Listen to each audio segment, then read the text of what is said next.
Nous allons à présent aborder l'intégration des images. J'ai ouvert la fenêtre à partir de laquelle nous allons travailler, donc j'ai mon dossier sur lequel je travaille, j'ai un dossier image et mon fichier index, toujours le même, celui qui est situé dessous, là, à partir duquel nous avons l'habitude de travailler. Il est très important de bien repérer comment est configuré notre dossier. J'ai un fichier index, j'ai un dossier image, et à l'intérieur de dossier image, j'ai trois images qui se nomment carré 8, carré 9 et carré 10.jpg. Je vais à présent incorporer ces images à l'intérieur de ma page. Pour incorporer une image, nous utilisons de manière très générale pour l'instant la balise IMG que nous avons vue dans une leçon précédente. Donc la balise IMG tout court ne sert à rien puisque, a priori, elle ne va pas chercher d'image. Nous devons lui ajouter un attribut qui s'appelle src qui signifie source, égale guillemets guillemets, donc c'est l'écriture classique des attributs. À l'intérieur de ces guillemets, nous allons devoir recréer le chemin, spécifier le chemin entre ce document qui s'appelle index et les images. Je rouvre mon petit dossier et, simplement pour revérifier, je dois entrer dans ce dossier et aller chercher ce document. Pour entrer dans le dossier, il suffit simplement de dire à partir de là où je suis, c'est-à-dire à partir de ce document index, il y a un dossier image. Ensuite, nous mettons un slash qui permet de faire la coupure entre dossiers. S'il y avait plusieurs dossiers, nous mettrions des slash à chaque fois entre les différents dossiers, mais là en l'occurrence il n'y en a qu'un. Image, et ensuite je nomme l'image à aller chercher. Cette image doit obligatoirement avoir son extension. Si vous oubliez l'extension, ça ne marche pas, puisque cette image s'appelle carré8.jpg et non pas carré8. Bien, là, nous pourrions déjà regarder dans un navigateur, cela fonctionne.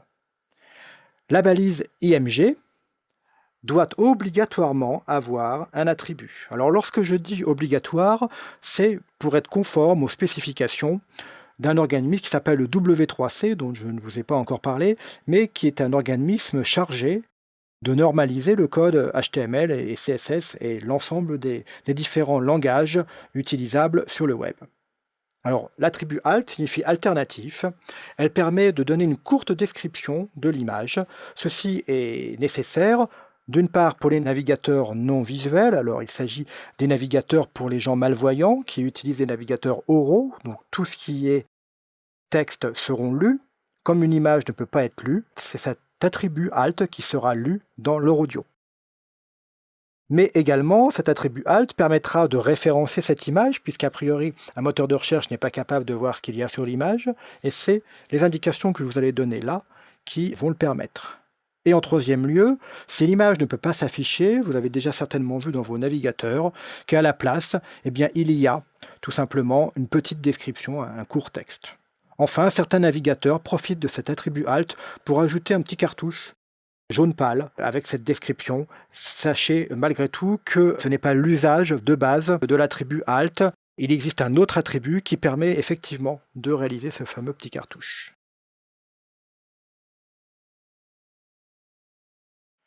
Donc je vais mettre image, immeuble. Voici, j'enregistre. Nous allons à présent regarder dans un navigateur, index, et voilà mon image qui apparaît. Nous allons maintenant poursuivre un petit peu. Je vais ajouter une seconde image. Alors, je vais faire simplement un copier-coller de cette image, puisque finalement, il s'agira pratiquement de la même chose. Donc, image, IMG, SRC, nous sommes dans le même dossier, mais cette fois-ci, il s'agira de l'image numéro 9. Je vais simplement écrire une image, car je ne me souviens plus de la description. Enregistrons et regardons ce qui se passe.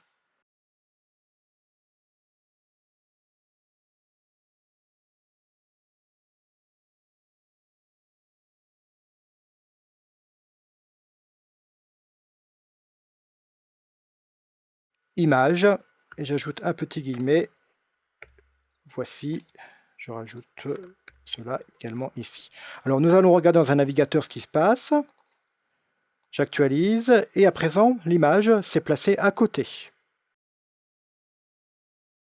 Par rapport à ce comportement, la balise IMG est une balise de type inline. Donc les éléments se placent les uns à côté des autres, il n'y a pas de retour à la ligne, comme c'est le cas pour certaines balises telles que P ou div ou H, qui sont des balises de type bloc et qui imposent un retour à la ligne. Donc deux images placées l'une en dessous de l'autre dans le code s'affichent l'une à côté de l'autre dans la page, avec un petit espace entre les deux, espace sur lequel nous aurons l'occasion de revenir un peu plus tard.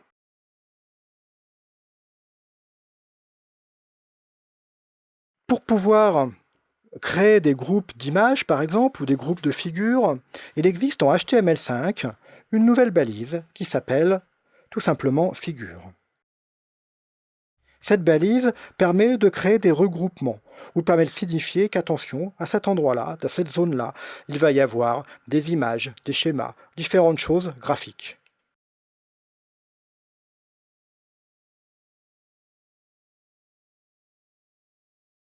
La balise figure a également en son sein une balise qui s'appelle Fig Caption, qui permet d'écrire le titre de ce regroupement d'images ou de cette image.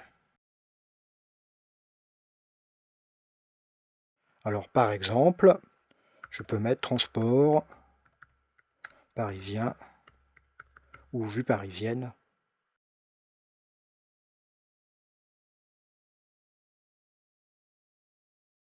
Voici.